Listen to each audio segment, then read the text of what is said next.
시청자 여러분 안녕하십니까? 함재봉의 한국인의 탄생 시간이 돌아왔습니다.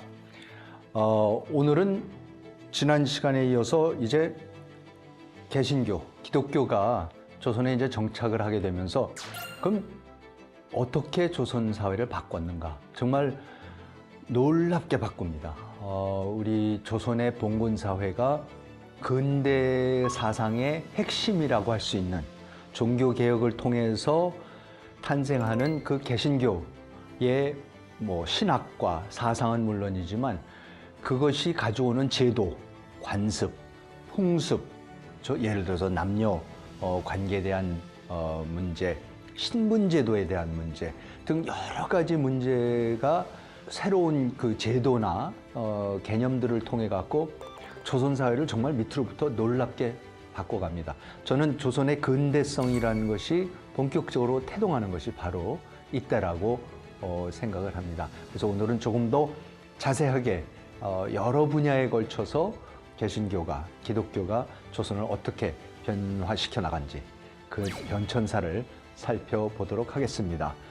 한국인의 탄생 이제 시작하겠습니다.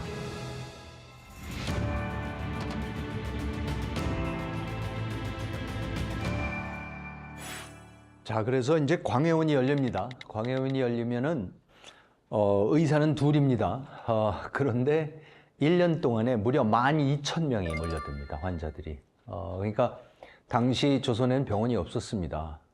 그냥 한약방 몇 군데 있었을 거고요. 그리고 그나마 평민들, 천민들은 물론 어떻게 근접도 할 수 없는 상황이었겠죠. 그런데 거의 무료로, 거의 대부분의 경우에 무료로 최신 의술을 이제 베풀기 시작을 합니다. 그래서 소문 듣고 수천 명들이 이제 모여들어서 정말로 경무에 시달리면서 알렌하고 언더우드 두 분이서 그 조선 사람들을 치료해주기 시작합니다.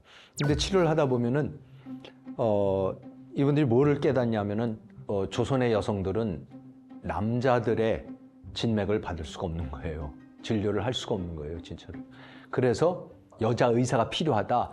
그래서 곧바로 선교본부에 연락을 하면서 그래서 이제 그 메타 하워드 여사라는 분이 또 오셔서 여성 전용 병원을 세웁니다. 그것을 고종이 이제 이름을 보구여관이라고 지어줘서 이 사진에 나오는 그 보구여관은 여성 전용 병원이 생기고 여기도 이제 수천 명이 이제 몰려들기 시작하면서 저 보구여관이 바로 동대문 병원의 전신이 되는 겁니다. 자, 그런데 이때의 의료 상황이 얼마나 열악했는지, 얼마나 처참했는지, 이제 스크랜튼이 그 당시에 의사로서 그 당시 조선의 의료 상황을 보고를 한 게 있습니다. 열병은 이곳에서 매우 흔한 질병이다. 방치와 영양실조로 인한 피부병 환자들이 수없이 찾아온다.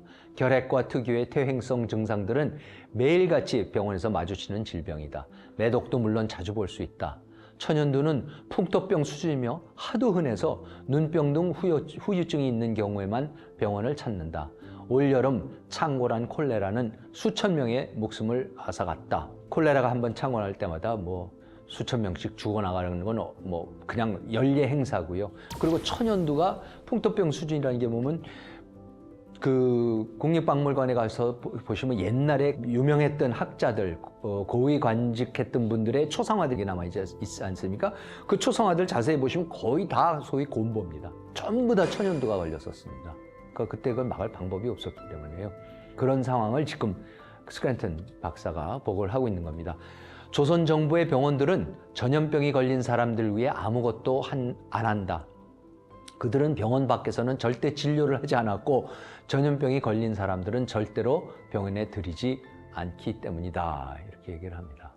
참 처참했던 상황에서 상상을 해보십시오. 그런데 거기에 최첨단 의술을 갖고 온 서양 선교사들이 처음에는 광해원을 열고 그 다음에는 여자들은 따로 여자들의 진맥을 받아야 되는구나 하니까 또 보구여관을 열어주고 그러니까 조선의 민중들한테는 상상을 초월하는 낭보였을 거고 축복이었을 거라고 은총이었을 거라고 생각을 합니다. 뿐만 아니라 이제 학교를 열게 되는 거죠. 그래서 언더우드 목사가 제일 먼저 고아원이라고 시작을 해서 그 나중에 이제 경신학교가 되는 거고 물론 이제 아펜젤러가 배제 학당을 열고 그리고 스크랜턴 박사의 어머니 메리 스크랜턴이 이화 학당이라는 것을 여는 거죠. 그래서 이화 학당하고 배제를 열었을 때 그 이름은 물론 고종이 다 하사를 해주는 겁니다. 근데 여러분 고종이 이름을 지어줬다라는 게 그게 뭐냐면요.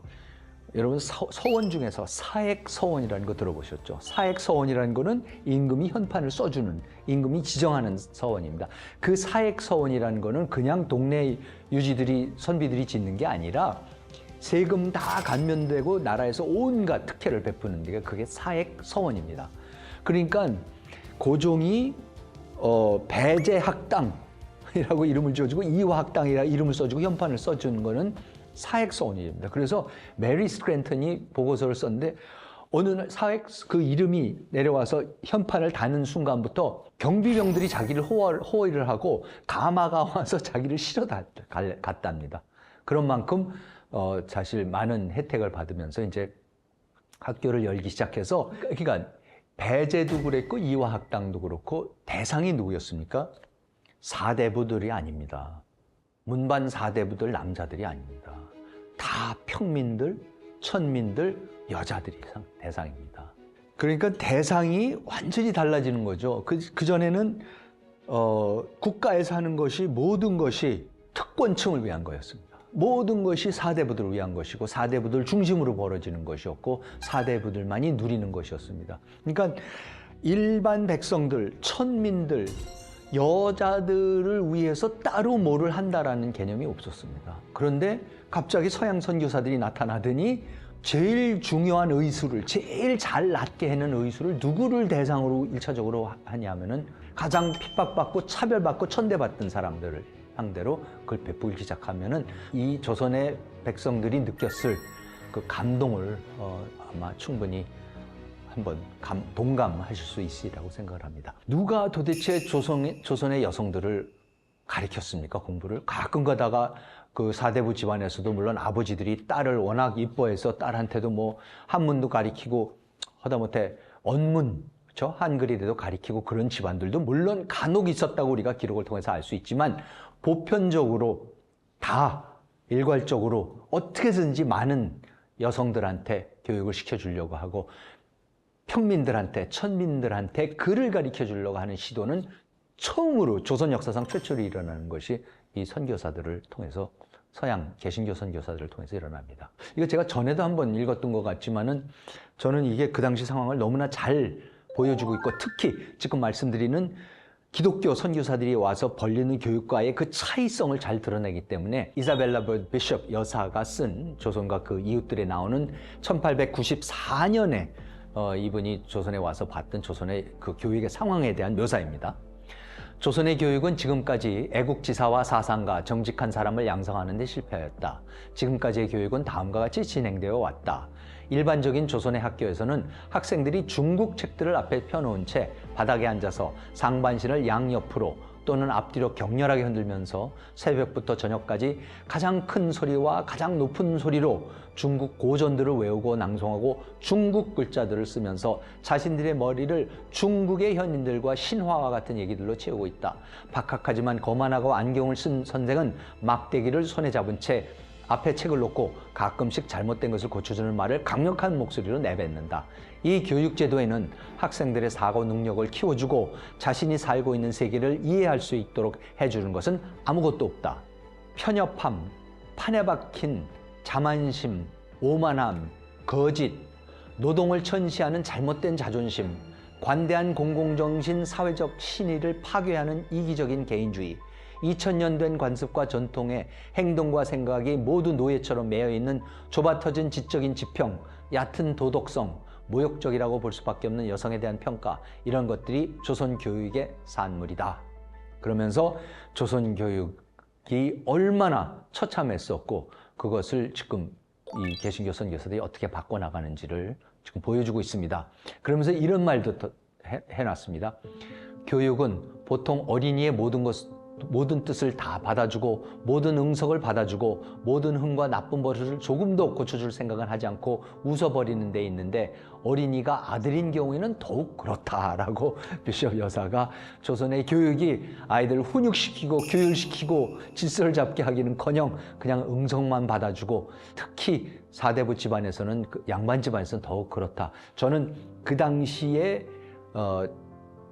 권문세가의 자제들 척족들이 왜 그렇게 애국심, 자기들이 다스리는 백성에 대한 사랑, 그 사람들을 보호해야 된다라는 어떠한 그러한 목자로서의 그런 게 왜 그렇게 없는가를 봤더니 지금 비숍 여사가 말하는 당시의 교육제도 상황이 그러니까 그런 인간들밖에 양육을 못하고 있는 거구나. 반면에 배제나 이화학당에서는 그야말로 인간을 평등하게 생각하고 남녀노소, 귀천, 신분 귀천을 가리지 않고 귀하게 여기고 한 사람 한 사람의 능력과 실력을 배양해주고 특성을 길러주려고 하는 그런 교육이 뿌리내리기 시작했다는 것을 우리가 그걸 대비를 하면서 볼 수가 있습니다. 뿐만 아닙니다. 정말로 조선은 저는 아시다시피 신분사회였습니다. 근데 여러분 신분사회가 뭔지 아세요? 그러니까 남녀노소로 가르는 건 물론이지만 그 다음에 사농공상 이거는 가르는 거 맞죠. 근데 사농공상으로만 가릅니까? 서북인, 서울, 또 그다음에 향리, 무반 이런 사람들 전부 다 또 차별을 합니다. 그러니까 어떻게 보면 문반 사대부들은 조선을 분열 통치를 했습니다. 그 사람의 개성과 그 사람의 실력과 능력을 보는 게 아니라 어느 집안에서 어느 지역에서 어떤 성별로 이런 걸 가지고 사람을 차별하고 구별을 하는 그런 사회였었습니다. 그리고 그 제도를 유지하기 위해서 철저하게 차별을 했던 사회죠. 그런데 이렇게 차별하는 사회에 아까 의료는 우선 들어와서 여성들은 남자 의사들의 진료를 못 받아? 그래, 그럼 여성 의사들을 보내갖고 여성들만이 또 똑같이 치료를 받게 좀 해주겠다. 여자아이들은 교육을 안 시켰어? 그래, 그럼 여자아이들 왜 학교를 세워갖고 여자아이들만 따로 교육을 시키겠다라고 해서 이화학당이 열리는 거고요. 자, 천민들, 백정들 교육, 의료 혜택 아무것도 못 받았습니다.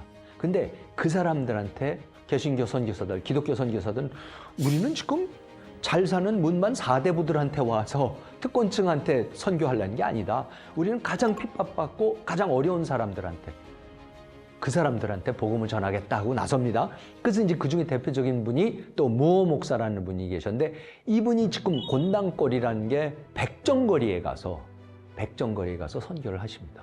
그래서 이제 거기서 선교를 할 때에 그때 이제 그 동네에 왔다 갔다 하는 백정의 아들 중에 이제 그 박성춘이라는 백정의 아들이 있었는데 박서양 이름이 그 당시 이름 박봉출이었는데 그 박봉출이가 이제 왔다 갔다 하고 있었는데 그 박봉출이 와서는 이제 모 목사님이 나눠주는 이런 책자 같은 거를 맨날 가지고 가서 지는 읽었고 아버지 박성춘은 그런 걸 쳐다보지도 않았는데 어느 날 아버지 박성춘이 장티푸스에 걸렸습니다. 그래서 죽어가니까 박봉출이 모 목사님한테 와서 목사님 우리 아버지 좀 살려주세요. 그랬더니 모 목사가 어떡합니까? 박성춘한테 누구를 보낸지 아세요? 에비슨 박사를 보냅니다. 에비슨 박사가 세브란스를 세운 분이죠. 언더우드 목사님하고 같이 해서 세브란스를 세웁니다. 그 에비슨 박사를 보내갖고 박성춘을 결국은 병을 낫게 해줍니다. 그래서 병이 낫더니 박성춘이 뭐라 그런지 아세요? 박성춘이 아니 이분은 어이시지 않냐. 그쵸, 어이시죠. 그러니까는 에비슨 박사는 지금 고종하고 민비를 그런 사람들을 치유하라고 돼 있는 의사인데 임금님을 치료하는 분이 어떻게 나 같은 놈한테 와서 치료를 해주냐면서 감동을 받습니다. 그래서 박성춘이 교회를 나가기 시작합니다. 그래서 그 교회 나가서요. 교회를 나갔더니 무슨 일이 벌어진지 아세요? 그 교회에 다니고 있던 양반 몇 사람이 교회를 나가버립니다. 그러면서 따로 교회를 차립니다. 백정하고는 도저히 같이 다닐 수 없다 그럽니다. 그래서 모 목사가 굉장히 낙심을 하세요. 그런데 놀라운 일이 벌어집니다. 나가서 2년 동안 따로 교회를 차리고 하는데 그때의 교회에 그러니까 곤당골 교회, 그 백정들 교회에 남아있는 백정들 교회에 또 불까지 나요. 그래서 교회가 다 타버립니다. 양반들은 다 나갔고 정말로 처참한 상황인데 그때 놀라운 기적이 일어납니다. 뭔지 아세요? 먼저 나갔던 양반들이 불러요. 다시 합치자고. 그러니까 이분들이 회개를 한 거죠. 이러면 안 되는구나. 2년 전에 나갈 때만 하더라도 아무리 우리가 하나님 앞에 평등한 다 자식이지만은 여기 조선인데 백정들하고는 도저히 예배를 볼 수 없다 그랬던 사람들이 회개를 하고 마음을 고쳐먹고 다시 불러드립니다. 그래서 다시 교회가 합쳐져서 교회가 만들어진데 그 교회가 바로 지금 인사동에 있는 승동교회입니다. 지금도 가보시면 그 승동교회 건물 그대로 있습니다. 인사동 한복판에. 그 교회가 바로 이렇게 신분을 극복하면서 조선에서 최초로 신분을 극복하면서 나오는 교회입니다. 여러분, 신분을 극복한다라는 게요, 뭐 그냥 나라에서 야 이제 차별하지 말아라, 뭐 천민 차별하지 말아라, 그래서 차별을 극복하는 거 아닙니다. 이렇게 구체적으로 천민하고 양반이 같이 앉아서 예배를 보고 같이 하나님을 찬송을 하고 같이 성경 공부에 대해서 토론을 할 줄 알고 그런 거를 만들어 줘야지 그게 신분의 극복이지, 뭐 폭언은 법령을 아무리 써내도 그건 극복 안 됩니다. 이거를 조선의 신분제를 최초로 구체적으로 실질적으로 극복해 나가는 것이 역시 개신교 선교사들입니다. 자, 그다음에 당시에 이제 조선 여성들에 대한 차별을 그럼 또 어떻게 극복해 나가는가? 그때의 또다시 비숍 여사의 얘기를 보면요, 아시아의 다른 나라에서들과 같이 조선에서도 풍속이 무섭게 부패해 있으며 그 필연적인 결과로 여성의 보통 처지는 불쾌하리만큼 천하고 열등한 상태에 놓여 있다. 여자는 남자의 반려가 아니라 노예에 불과하고 쾌락이나 노동의 연장에 불과하며 법률과 관습은 여자에게 아무런 권리도 부여하지 않고 말하자면 아무런 정신적 존재도 인정하지 않는다. 남편이나 부모의 지배 아래에 있지 않은 여자는 누구나 주인 없는 짐승처럼 먼저 차지하는 사람의 소유물이 되는 것은 널리 인정되고 법정에서도 공인된 원칙으로서 논박하려고 생각하는 사람은 없다. 조선 여성들이 이런 상황에 처해 있었는데 그 여성들을 데려다가 교육을 시키기 시작합니다. 이 사진 한번 보시겠습니다. 여기 사진에 보시면은 조선에서 우리가 구한말부터 시작해서 개화기에 가장 이름 있는 여성들, 기독교 지도자들이기도 했고 근대 여성 교육의 선구자들이기도 했습니다. 맨 왼쪽이 여매래, 두 번째가 박애시덕. 박애시덕은 우리나라 최초로 여성이 미국에 유학을 가서 미국 의사 면허증을 따옵니다. 미국 의대를 나온 분입니다. 그 다음에 하란사, 김환란 박사야 이화여자대학교를 설립한 분이시죠. 자, 그런데 여러분 이분들 이름이 이상하지 않으세요? 여매래, 애시덕, 란사, 환란. 이 무슨 이름인지 아세요? 메래요? 메리입니다. 메리여입니다. 그리고 애시덕, 에스더 박입니다. 그 다음에 란사, 뭡니까? 낸시 하. 그 다음에 환란 아세요? 헬렌입니다. 헬렌 김. 그러니까 뭡니까? 메리여, 에스더 박, 낸시 하, 헬렌 김입니다. 자, 그러면 여러분 왜 서양 이름을 지어줘요? 조선 여자한테. 왜 그런지 아세요? 조선 여자들은 이름이 없었습니다. 이름을 지어주질 않았었습니다. 다음 기록은요, 메리 스크랜턴 여사가 1886년에 이화학당을 세우고 1888년 9월에 처음으로 이화학당 학생들한테 세례를 줍니다. 그 세례를 줄 때의 보고서 내용입니다. 2주 전 저녁에 부인 3명이 세례를 받았습니다.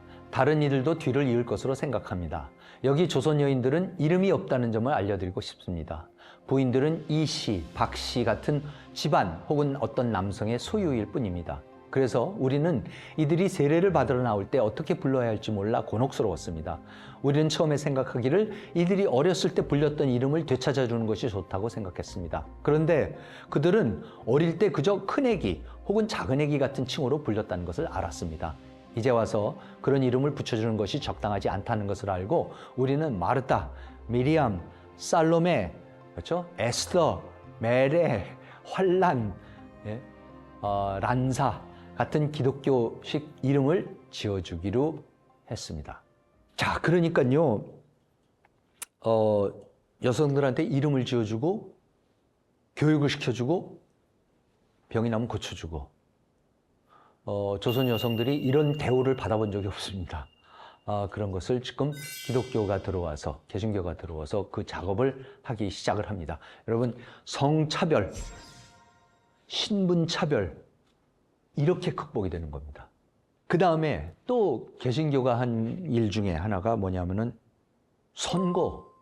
선거입니다. 여러분, 선거가 우리가 보통 역사에서 시간에 배우는 게 뭐냐면, 한국 사람들이 최초로 선거를 해본 게 언제냐? 그러면 보통 1948년 재헌국회 때 우리가 투표를 했다. 그래서 사진에 보시면 뭐 할머니가 어머니가 이렇게 어떤 아주머니가 투표를 하며 있으면 옆에 어린아이가 이렇게 서서 카메라 쳐다보고 있고, 이런 장면도 우리가 늘 보면서 이때 우리가 처음으로 투표를 했다. 글쎄요, 국가 전체가 국민이 유권자가 되면서 투표를 하는 거는 그때가 처음이었지만, 사실 조선 사람들이 투표를 하기 시작하는 것은 이미 개신교가 들어왔을 때입니다. 그리고 그 최초의 기록이 있습니다. 그 기록에 의하면은 조선 사람이 최초로 자기의 지도자를 뽑는 선거를 제일 처음에 한 게 언제냐면 1887년 10월 7일입니다. 자, 1887년 10월 7일이 무슨 날인 줄 아세요? 그 날이 뭐냐면은 언더우드 목사가 지금 들어왔지 않습니까? 1885년 4월에 들어왔습니다. 조선에. 그러고 나서 7년에 드디어 장로교회를, 제대로 된 장로교회를 세우겠다 그럽니다. 그러면 장로교회를 세워야 되면요, 여러분, 장로교회가 뭐냐면 하면은 장로를 뽑아야 됩니다. 장로를 자기 손으로 뽑아야 됩니다. 보통 신자들이요, 밑에서 일반 신자들이 장로를 뽑고 그 장로가 목사님을 청빙을 해요. 그게, 여러분, 그게 민주주의입니다. 그 밑으로 보면 민주주의죠. 그러니까 장로교회는 원래 민주주의를 하는 겁니다. 그게 시작하는 게 장로교회입니다. 그래서 1887년 10월 7일이 바로 조선 최초의 장로교회이고, 그 교회가 바로 세문안교회입니다. 근데 그 세문안교회를 설립하는 날의 기록입니다. 이게 언더우드 목사의 일기의 기록입니다. 지난주 화요일 우리는 2명의 장로를 선출하고 그 다음 일요일 임명함으로써 장로교회의 조직을 완성하였다. 우리는 14명의 교인으로 시작하였고 일요일 1명을 더 받았다. 근데 여러분 여기서 뭐라고 했어요? 장로를 선출했다 그럽니다. 근데 이 똑같은 날 해필이면 그날 현장에 존 로스 목사라는 분들이 같이 있었어요. 이 로스 목사는 누구냐면은 중국의 잉코, 영구에 가서 선교를 하고 있던 스코틀랜드 장로교회 선교사분인데, 이분이 사실은 의주에서 오는 조선의 장사꾼들이 만주에 와서 장사를 하는 사람들을 만나기 시작해서 그 중에 병난 사람들을 고쳐주고 해서 그분들하고 알게 돼서 같이 뭐를 하기 시작했는지 아세요? 최초로 성경을 언문으로 한글로 번역하기 시작했던 분이에요. 근데 이분이 나중에 언더우드 목사랑 아펜셀러 목사가 또 조선에 오니까 같이 조선 성경을 한글로 언문으로 성경을 번역해 나가는 작업을 하는데, 이날도 로스 목사님이 해필이면 성서 번역 문제를 위해서 언더우드 목사를 만나러 잉코에서, 중국에서 내려온 거예요. 그날이 바로 지금 말씀드리는 세문안교회가 설립되는 그날입니다. 그래서 언더우드 목사의 기록에만 있는 게 아니라 존 로스 목사에도 똑같은 기록이 있습니다. 근데 조금 더 자세합니다. 신약 성서 문제로 백길로 한양으로 갔다. 나는 특별한 날 저녁에 한양에 도착했다. 나를 맞아준 언더우드 씨는 그날 밤 자신의 작은 예배당에 가서 그곳에서 자신의 작은 모임을 공식적인 장로교회로 조직할 것이라는 사실을 알려줬다. 어둠이 도시를 덮자 나는 그와 그의 의사 동료들과 함께 길을 나섰다. 장지문을 살짝 두드리자. 아까 보셨던 그 사진, 그 한옥입니다. 그 언더우드 컴파운드 내에 있는 장지문을 살짝 두드리자 우리는 어느 방 안으로 인도되었고, 그곳에는 총명해 보이는 정장한 14명의 남자들이 우리를 기다리고 있었다. 그 중에 한 명은 그날 밤 세례를 받았다. 그러나 보다 중요한 것은 그 참석자들의 투표를 통해서 그중 2명을 장로로 선출하는 일이었다. 그중 2명이 만장일치로 선출되고 그 다음 안식일에 공식으로 임명되었다. 여러분, 놀라운 기록이지 않습니까? 조선 사람이 최초로 투표한 기록입니다. 조선 사람이 자기 지도자를 자기 손으로 뽑은 최초의 예가 정확하게 날짜까지 있습니다. 그것이 남아 있습니다. 그러면 도대체 이 투표를 한다는 게 뭔가, 왜 장로교에서는 투표를 하는가? 이 부분을 우리가 잠깐만 좀 살펴보고 가야 됩니다. 왜냐하면 이 부분을 우리가 이해를 해야지 개신교라는 게, 기독교라는 게 도대체 뭐를 했다라는 거고, 왜 개신교 국가들이 민주주의를 뿌리게 내리게 됐는가? 그리고 우리나라에도 왜 일찌감치 민주주의가 뿌리를 내릴 수밖에 없었는가를 우리가 이해할 수 있는 부분이기 때문에 조금만 자세히 들어가 보겠습니다. 종교개혁이 1519년에 일어나죠. 1510년인가요? 하여튼 그 마틴 루터가 비텐베르그 교회의 그 문에다가 그 종교 개혁의 그 얘기를 쓰기 시작하면서 써서 못을 박기 시작하면서 이제 시작이 됐는데 이런 겁니다. 종교 개혁이 일어나서 영국의 성공회도 나오고 프랑스에서도 개신교도들이 나오기 시작해서 천주교에 반항을 하기 시작하고 스코틀랜드에서 그러고 잉글랜드에서도 그러고 독일에서도 그러고 이제 그러면서 이제 점점 나중에 이제 종교 전쟁으로까지 번져가기 시작을 하는데, 그러면 어쨌든 카톨릭 교회가, 중세 카톨릭 교회가 잘못됐다라고 해서 마틴 루터, 장 칼뱅 이런 사람들이 들고 일어났던 거 아닙니까? 그래서 종교 개혁이 시작이 됐어요. 근데 종교 개혁을 시작을 했지만 막상 카톨릭 갖고 안 되겠다라고 하는 개혁가들이, 종교 개혁가들이, 그러면은 앞으로 예배는 어떻게 드릴 것이냐? 카톨릭에서는 미사를 지냈는데 그럼 그 미사도 아니다. 그럼 다른 방식으로 예배를 드려야 되겠다라고 했을 때에, 그럼 우리 식대로 새로운 방식으로 예배를 어떻게 드릴 것인가에 대해서 천착하고 고민을 하고 새로운 제도를 고안해낸 것은 장 칼뱅이라는 사람 하나밖에 없습니다. 마틴 루터가 종교개혁을 시작은 했고 촉발은 시켰지만 사실 마틴 루터는 그 교회의 제도를 갖다가 완전히 바꿀 생각은 없었습니다. 교회가 개혁을 했으면 좋겠다 그랬지. 그래서 따로 새로운 제도론을 만들어내지 않았습니다. 헨리 8세가 영국을 카톨릭 교회에서 떼어내서 성공회라는 걸 만들었지만 성공회의 제례, 그렇죠? 미사 지내고 예배 드리는 의식을 고치지 않습니다. 그렇기 때문에 성공회의 예배 드리는 방식은 아직도 카톨릭하고 대동소이합니다. 자, 그런데 칼뱅만 제네바에 가서 앉아서 완전히 새로운 교회를 고안을 해냅니다. 그러면서 이 사람이 뭐라 그러냐면요. 성경에 보면은 성경에 어디에 교황 얘기가 나오냐, 추기경 얘기가 나오냐, 주교 얘기가 나오냐, 아무도 없다.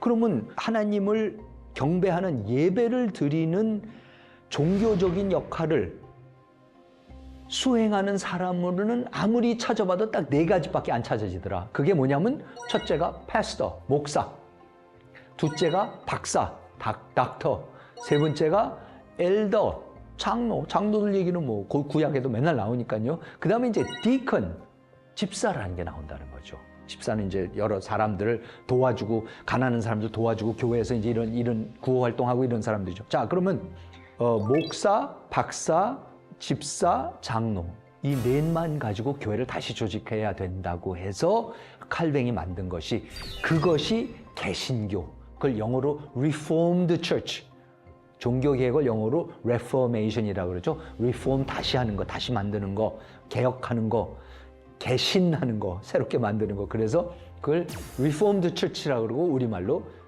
이제 한자로 개신교라고 얘기를 하는 거죠. 아무튼 그렇게 해서 나오기 시작한 것이 개신교입니다.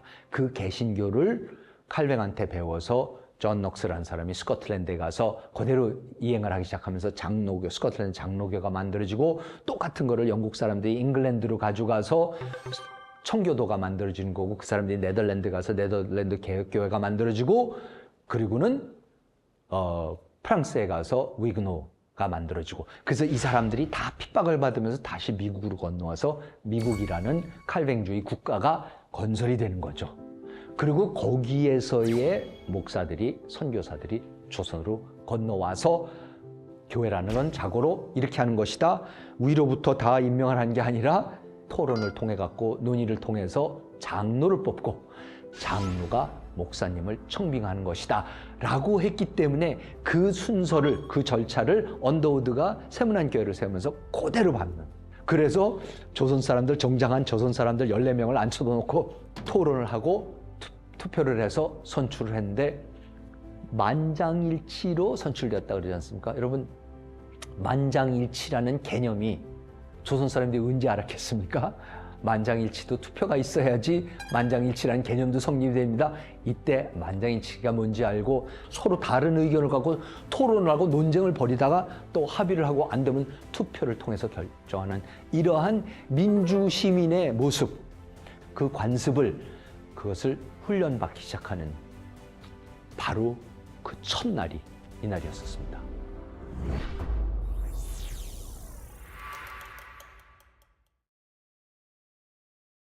그러면 지금 병원 만들고 여자 병원 따로 만들고 학교 세우고 그것도 여자 학교 따로 세우고 신분제를 극복하면서 양반 사대부들하고 천민들하고 같이 예배를 드리게 하고 그리고 장로를 자기 손으로 뽑아서 하는 민주주의를 시작을 하고 그것뿐만이 아닙니다. 여러분 한글 창제 세종대왕이 하셨습니다. 물론 세종대왕이 한글을 창제하셨지만 그 다음에 한글 누가 씁니까? 당대의 집현전 학사 최만리부터 시작해갖고 보니까 어떻게 전화 이런 거를 만드십니까? 이런 쌍스러운 말을 만드십니까? 절대 안 됩니다 해서 그 다음에 어떻게 됩니까? 다 사라집니다. 훈민정음을 그래도 뭔가 사람들한테 가르쳐 보려고 했던 마지막 왕, 그 기록이 남아있는 게 세조예요. 세조. 그 사람 때까지만 하고 그 다음부터는 훈민정음이라는 말조차도 조선 왕조실록에서조차 사라져버립니다. 안 가르칩니다. 아무도 안 가르칩니다. 그러니까 그 언문이라고 남아있는 그 언문이라는 것은 그냥 극히 일부 사람들 사이에서 사별한 부인한테 보내는 글 같은 거를 어떤 사대부가 한글로 쓴 게 남아있고 또 어떤 여성이 남편한테 보내는 글이 남아있는 게 남아있고 하지만은 그런 거 빼놓고는 도대체 한글로 역사책, 철학책, 정부 기록 문서 이런 거 하나도 작성된 것이 없습니다. 그렇게 버려진 언어였습니다. 그런데 그 글을 다시 찾아내는 게 누군지 아세요? 그게 선교사들입니다. 왜 찾아내는지 아세요? 성경을 번역을 해야 되기 때문에 그렇습니다. 조선에 이제 선교를 하러 왔는데 자 그러면 그렇지 않습니까? 선교사들이 어느 나라를 가면은 성경을 번역을 해야 할 거 아니에요? 그럼 무두말 일본말로 번역을 해야 한다. 중국에 선교를 하러 가면 한문으로 중국 사람들이 알아볼 수 있는 한자로 번역을 해야 되는 거죠. 근데 조선에 올 때는 그럼 뭘로 번역을 해야 되느냐? 처음엔 이걸 한자로 해야 되나? 왜냐하면 전부 다 한자만 읽고 있으니까 그랬는데 그때에 뭐를 발견해요? 야, 조선에도 언문이라는 게 있었다. 언문이라는 게 있어서 보니까는 이게 400여 년에 만들었는데 안 쓰고 있었던 건데 너무 쉽고 조선 사람들은 한 일주일이면 배워갖고 그거대로 성경을 써서 주면 번역해서 주면은 그냥 읽는다는 거예요. 세상에 이런 기적이 어딨냐는 겁니다. 그래서 언문으로 번역을 하기 시작합니다. 그러면서 한글이 다시 창제가 되는 겁니다. 그 당시의 상황을 선교사들이 써놓은 거가 이런 것이 있습니다. 엄격하게 말하자면 조선 특유의 문학이란 존재하지 않는다. 미녀나 옛날 얘기, 여자들과 아이들을 위한 소설 몇 가지를 제외하고는 모두 중국식 사고의 틀 안에서 중국 문자, 한문으로 표현되어 있다. 배움 또는 교육은 조선어와는 무관한 개념들이다. 조선어는 원시적인 수준에 머물러 있다. 유명한 작가나 시인들은 자신들의 언어를 사용하지 않았다. 한양에는 두 개의 책방이 있는 것으로 알려져 있는데 거기에서는 중국어 서적밖에는 팔지 않는다. 조선어로 된 인쇄물은 찾아볼 수 없다. 왜냐하면 소위 배운 사람은 조선 고유의 문자로 쓰여진 것은 천한 것으로 간주하기 때문이다. 그런 사람들은 대개 중국식 교육에 푹 빠져 자신의 나라의 표현 문자, 글에 대해서는 무지하다. 이 글은요, 제가 이제 영어로 그 선교사들이 그 당시에 써놓은 걸 번역을 한 겁니다. 그런데 지금 제가 번역을 할 수 있는 이유는 뭐냐면 선교사들이 150년 전에 이 글을 발견을 해서 어휘도 없고 철자법도 없고 문법도 없고 아무것도 없어진 글을 다시 만들어내서 새로운 어휘를 개발을 하고 하면서 만들어진 말이기 때문에 지금은 번역이 가능한데 그때는 번역조차도 할 수 없을 정도로 한글이 형편없는 수준이었었던 겁니다. 그러면서 이렇게 써놓죠. 그럼에도 불구하고 선교사들을 뛸 듯이 기쁘게 한 것은 놀라운 보물이 그들을 기다리고 있었다는 사실이다. 열려라 참깨라고 외치며 수많은 보물을 훔친 알리바바도 언문 표음 문자의 존재를 발견한 언더우드와 아펜젤러보다 깊을 수는 없었다. 그 비밀 코드를 알아가지고 동굴을 열어서 그 엄청난 금은 보화를 발견했던 알리바바의 감격은 야, 언문이라는 게 있었구나. 이걸 갖고 성경을 번역하면 되겠구나라는 것을 깨달으면서 언더우드와 아펜세가 느꼈던 환희에 비하면 아무것도 아니라는 거예요. 그만큼 더 감격이 컸다는 겁니다. 그러면서 아름다운 표문자 체계는 수백 년 전에 이미 발명되었다. 그러나 러시아의 피터 대제가 네덜란드로부터 가져온 수많은 발명품들이 수백 년 동안 박물관 수장고 원래 박스에 포장된 채로 그대로 묻혀 있었듯이 언문도 마찬가지였다. 여러분, 이게 뭐냐면 피터 대제가 드디어 이제 서양식으로 근대화를 하겠다 그래서 서양 거를 문물을 엄청 들여오지 않습니까? 그래서 우리가 알고 있는 상트페테르스부르크도 그게 이제 피터 대제의 이름으로 돼서 거기에 기가 막힌 궁전들 짓고 근대화에 박차를 가했던 아주 가장 현명했던 그 러시아 사람들이 가장 존경하는 그런 황제였는데요. 그러니까 이 사람이 뭐라고 했냐면 그 당시에 최첨단을 구가하고 있던 네덜란드가 세계에서 가장 부유하고 최초의 주식회사, 네덜란드 동인도 회사 만들고 증권시장 최초로 만들고 그러면서 전 세계를 무역으로 제패해 나갔던 그게 네덜란드입니다. 그렇게 엄청난 회사고 첨단이었기 때문에 피터 대제가 근대화를 하려고 그러니까 뭐예요? 네덜란드로부터 첨단 기계와 모든 거를 다 들여왔어요. 그랬는데 어떡합니까? 밑에 있던 사람들이 어떡하는 거예요? 그 첨단 기계들을 그걸 그럼 어떻게 쓸까 고민을 해갖고 하는 대신에 어떻게 해요? 창고에다 다 갖다 집어넣어서 수백 년 동안 안 쓰였다. 그거와 똑같이 세종대왕이 400년 전에 한글을 창제를 했지만 그 다음에 사대부들이 전혀 안 썼기 때문에 그냥 묻혀버려 있었다. 그거를 이 사람들이 다시 발견해서 끄집어낸 게 그게 바로 선교사들이었다. 언더우드나 아펜젤러 같은 사람들이었다. 그러면서 놀라움의 계단을 통해 낙원에까지 올라간 복음의 전령들은 이 문자를 이용하여 서간, 소책자, 책, 그리고 궁극적으로 살아있는 신의 말씀을 그 안에 모셨다. 복음을 전달할 수 있는 놀라운 계단이 있는데 그게 뭐니까 언문이에요. 한글이에요. 이게 있다라는 사실을 발견해서 이거 완전 우리 낙원에 도달했다고 느꼈다는 거죠. 그러면서 이런 얘기도 합니다. 조선이 일본에 비하여 그토록 빨리 기독교를 받아들인 이유에는 여러 가지가 있겠지만 그중 가장 중요한 것 중 하나는 복음이 조선의 평민들에게 가장 익숙한 말과 글을 통해서 전해졌기 때문일 것이다. 조선의 특권층 학자들은 언문을 너무 배우기 쉽다는 이유로 더러운 글이라고 비판할지 몰라도 선교사들은 이 경멸의 대상이던 흙그릇을 천상의 보물을 담는 용기로 만들었다.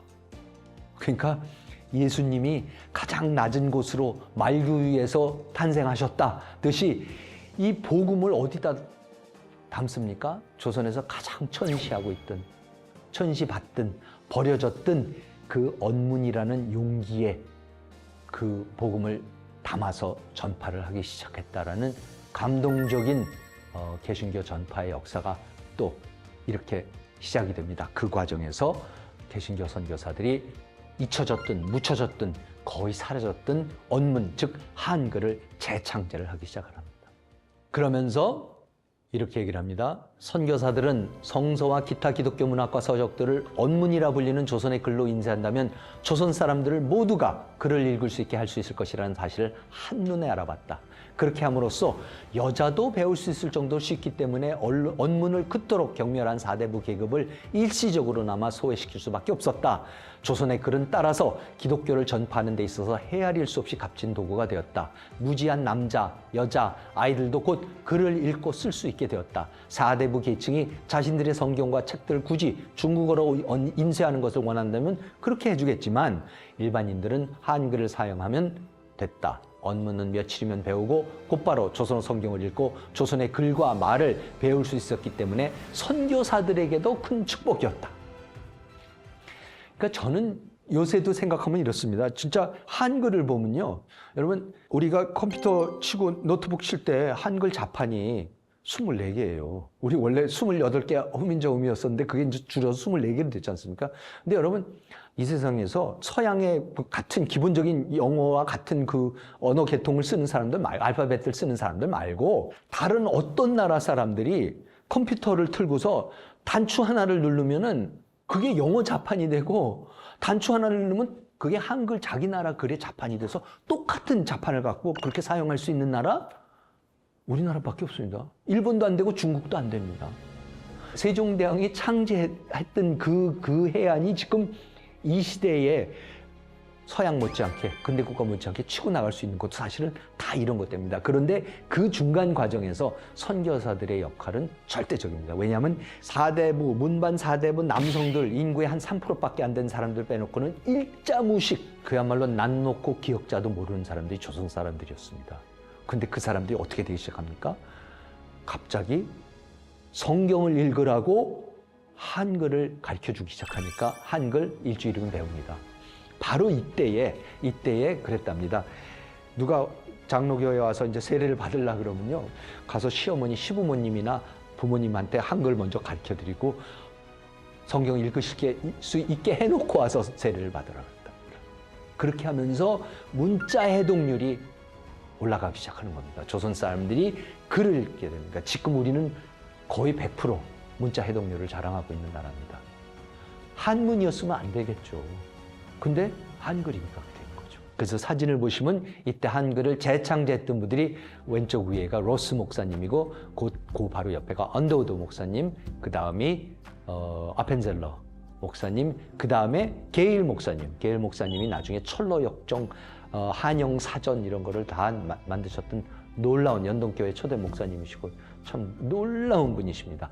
그리고 그 옆에가 이제 이수정 씨, 일본에 건너가서 맥클레이 목사 이런 분들을 감동시켜서 거기에서 언문 그 성경을 처음으로 번역하기 시작했던 분이고 그렇습니다. 그리고 밑에 사진들 보시면 그게 이제 그 언문 성서 번역회 그 멤버들의 사진들입니다. 뒤에서 이제 도왔던 조선 분들하고 같이 찍었던 사진이고, 그때 이제 인쇄돼서 나오기 시작한 것이 신약 마가전 복음 전언회 뭐 이런 언회, 그렇죠? 예수 성교 성서 이런 책들이 나오기 시작을 합니다. 그러면서 한글이 뿌리내리고 그리고 조선 사람들이 언어 해독력을 갖게 됩니다. 자, 이런 과정을 거쳐서 장로교, 감리교, 특히 이 개신교 특유의 강력한 금욕주의, 사회 기강, 규율 이런 것이 뿌리내리기 시작합니다. 그때에 선교사들이 와서 발견한 조선이 이렇습니다. 술의 저주 역시 조선에 널리 퍼져 있다. 질질 싸는 술주정뱅이나 서로의 상토를 잡고 싸우는 술 취한 사람들끼리의 싸움은 불행히도 길가에서 흔히 볼 수 있는 장면이다. 안 된 얘기지만 조선에서는 술주정이 매우 흔한 일이다. 조선 사람들은 일본이나 중국과 달리 차를 재배하지 않는다. 가장 부유한 사람들도 최근에서야 차나 커피를 마시는 것을 알게 되었고, 일반인들은 그런 것을 사기에는 너무 가난하다. 우유는 이상하게도 전혀 마셔본 적이 없고, 따라서 친구들과 사교를 위해서 마실 수 있는 무해한 음료가 전혀 없다. 저 때는 그런 거를 마실 수 있는 돈도 없었고 경제력 없었고 그런 가게들도 없었던 겁니다. 밀주들 만들어서 그냥 먹던 것밖에 없는 거죠. 그러니까 그렇게 술주정을 했었다는 거고요. 그러면서 이제 이런 얘기도 있습니다. 우리가 아무렇지 않게 사용하는 주사위는 조선에서는 도박용으로만 사용된다. 카드도 사용하는데 한자가 쓰여있는 손가락 정도 넓이의 가늘고 긴 나무 조각을 사용하기도 한다. 도박을 하다가 사람들은 어찌나 흥분하는지 모든 것을 다 잃은 다음에는 자신들의 부인도 걸었다가 노비로 잃는 경우도 있다고 한다. 엄한 처벌을 받음에도 불구하고 도둑질은 무서울 정도로 일상화되어 있다. 도적들은 거대한 칼을 차고 다닐 뿐만 아니라 칼을 능숙하게 다룬다. 부패하고 관리들은 다 모든 것을 뺏어가고 착취해가고 이러니까는 백성들이 노동을 할 이유가 없죠. 열심히 일할 필요가 없는 거죠. 노름하고 술주정하고 술 마시고 그러는 겁니다. 거짓말은 일상화되어 있다. 조선 사람도 수대에 걸친 연습으로 거짓말하는 기술을 예술의 차원으로 승화시켰다. 상인들은 모든 거래에서 끊임없이 사기를 치고 무리수를 둔다. 지금은 훌륭한 기독교인이 된 내 친구는 과거에는 아침에 깨어나는 순간부터 오늘은 누구에게 사기를 칠까 하는 생각부터 했다고 한다. 그리고 이러한 사고방식은 대부분의 조선 사람들이 공유하고 있다고 한다. 그들의 사고는 저 차원에 머물고 있다. 사회학이 사회를 압도하고 입에 담을 수 없는 부도덕함은 일상화되어 있다. 한마디로 조선 사람들은 아편을 피우는 것 하나를 제외하고는 온순한 이교도들이 가질 수 있는 모든 부도덕함은 다 갖고 있다. 자, 이게 지금 조선 사람들의 상황이었던 거죠. 이때에 선교사들이 나타나서 병 고쳐주고 교육시켜주고 선거하게 해주고 글 가르쳐주고, 자, 이러니까 조선 사람들이 개종을 하기 시작을 합니다. 거의 최초의 개종한 사람들 중에 신화순이라는 사람이 있었습니다. 이 사람이 그 광해원에 가서 언더우드 목사가 일하는 데 가서 같이 일하고 그러면서 언더우드 목사로부터 나중에 세례를 받습니다. 근데 그 언더우드 목사 부인이 그 얘기를 적어놓은 글에 나오는 얘기입니다. 콜레라 병원이 개원한 후 그곳에 여러 번 들린 그는, 신화수는 외국 여자들이 밤새도록 병든 조선의 노동자들을 간호하는 것을 보고 놀랬다. 어느 날 그중 한 명이 모든 노력에도 불구하고 죽자 그를 위해 목 놓아 우는 것을 보고는 놀라고 감동하여 이 종교에는 무엇인가가 저들로 하여금 우리를 이토록 사랑하게 하는 것이 있다. 자신을 잊어버리는, 내가 전에는 꿈도 못 꿔본 어떤 것, 신비로운 것, 영광스러운 것, 내 것이었으면 했다. 그러면서 와서 자기한테 세례를 달라 그러고 세례를 받은 후에는 그렇게 열심히 전도를 하고 다녔다고 하는 겁니다. 그러니까 여러분, 그 당시 사회상을 봤을 때 조선 사람들이 처해 있었던 그 아무런 희망이 없고 너무나도 처참하게 핍박당하고 차별당하고 압박당하는 암당한 상황에서 갑자기 서양 사람들이 나타나서 학교 짓고 병원 짓고 교회 짓고 하면서 이걸 왜 하는 거냐? 가장 핍박받고 있는 당신들을 위해서, 일반 백성들을 위해서, 여성들을 위해서, 어린이들을 위해서, 노인들을 위해서 한다. 그러니까는 감동을 받을 수밖에 없고 개종을 할 수밖에 없습니다.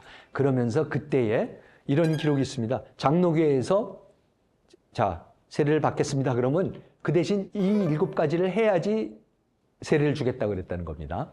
첫째, 누구든지 교인이 되려면 조상 숭배를 해서는 안 된다. 제사를 지내면 안 된다는 거죠. 교인은 오직 하나님만을 섬기고 어떤 경우에도 다른 신을 섬길 수 없다. 따라서 조상신을 섬기는 제사는 어떤 경우에도 용납될 수 없다. 여러분, 이게 혁명입니다. 조선 체제에 대한 그냥 정면 도전이에요. 감히. 그러니까 개신교를 믿으라는 거는 혁명 분자가 돼갖고 이 세상을 뒤엎어버리라는 얘기입니다. 첫 조목부터 그렇습니다. 둘째, 안식일을 거룩히 지켜야 한다. 주일은 안식의 날이고 거룩한 날이므로 사람이나 짐승이나 모두 안식을 취해야 한다. 생계 유지를 위해 일해서는 안 되고 엿새 동안 힘써 일하고 주일은 쉬어야 한다. 그러나 긴급을 요하는 일은 할 수 있다. 그러니까 처음으로 뭡니까? 쉬는 날이 도입이 되는 거죠. 일요일이. 조선에서 최초로 일요일 날은 쉬어야 된다. 아주 긴급한 일 빼놓고는. 이제 이렇게 해서 우리가 지금 알고 있는 당연히 주말은 쉰다 하는 얘기가 여기서부터 나오기 시작을 하는 겁니다. 셋째, 부모를 공경하라. 살아계신 부모에 대한 효도는 하나님의 명령이므로 살아생전에 부모 섬기기를 주께 하듯 해야 한다. 이 부분은 확실하게 유교와 전통 우리 사상과 아무런 충돌이 없는 부분입니다. 그 다음에 넷째, 불법적인 혼인관계를 금하라. 하나님께서는 일남일녀를 지으시고 부부로 삼으셨으니 서로를 버려서는 안 되고 첩을 두거나 음란한 일을 해서는 안 된다. 여기서는 불법적인 혼인관계라는 건 뭡니까? 축첩하지 말라는 거죠. 조선의 사대부들이 다 하고 있던 첩을 두고서는 안 되다라는 겁니다. 그래서 철저하게 사대부들의 문화에 정면 도전을 또 하는 겁니다. 다섯 번째, 먼저 자신의 가족에게 복음을 전하라. 모든 교리를 행하는 것은 무엇보다도 중요한 것이므로 자기 가족을 설득하여 찬양하고 기도하며 일심으로 하나님을 의뢰하고 순종케 해야 한다. 여섯째, 생업에 근면하고 계명을 지켜라. 하나님은 일하기 싫거든 먹지도 말라고 하셨다. 어느 누구도 일하지 않고 먹을 수 없다. 게으르지 말라. 거짓말하지 말라. 시기하지 말라. 도적질하지 말라. 정직하게 돈을 벌고 힘을 다해 자신과 가족을 부양하라. 여러분, 이게 뭡니까? 이게 막스 베버가 말하는 프로테스탄트 윤리와 자본주의 정신입니다. 철저하게 자기 노동을 통해서, 자기 일을 통해서 자기 거를 자기가 벌고 자기 가족을 자기 힘으로 부양을 해라. 그걸 위해서 모든 거를 쏟아라. 절대 사기치지 말고 거짓말하지 말아라. 아까 뭡니까? 서양 사람들이 와서 보고 선교사들이 와서 봤을 때 조선 사람들 전부 다 저렇게 사람들을 피폐하게 만들어놨으니까 우리가 다른 방법을 가르쳐 줄 테니까 그런 거 일절 축접도 하지 말고 아무것도 하지 말라고 얘기를 하는 겁니다. 일곱째, 악한 범죄를 피하라. 성경은 술 취함과 노름을 금하고 있다. 이런 것에서 분쟁과 싸움, 살인과 상해가 나온다. 포도주 아편을 만들거나 먹거나 팔지 말고 도박집을 개설하지 말고 어떤 방법으로든지 남을 타락시키는 일을 해서는 안 된다. 그러면서 당시 조선의 세도가들이 하고 있었던 모든 것은 다 안 된다. 조선 남성들이 특권층들이 즐기던 그 모든 것은 다 안 된다 그러면서 기강, 규율, 봉사, 헌신 그리고 열심으로 사는 그러한 근대인을 만들어 나가기 시작하는 것이 바로 개신교입니다. 네, 오늘은 기독교, 개신교가 조선의 전례가 돼서 구체적으로 어떤 일을 통해서 조선 사회를 밑으로부터 근본적으로 변화시켰는가 살펴봤습니다. 참 놀라운 그 일들이 벌어지기 시작하고 조선 사회가 본격적으로 근대화의 길을 가기 시작하는 그 단초가 마련되는 때였습니다. 다음 시간에는 더 알차고 좋은 재미있는 내용으로 또 한국인의 정체성을 찾아가는 시간을 갖도록 하겠습니다. 역사적인 사건과 인물을 통해서 한국인의 정체성을 탐구하는 한국인의 탄생, 오늘 이만 마치도록 하겠습니다. 다음 시간에 다시 찾아뵙겠습니다. 시청해 주셔서 감사합니다.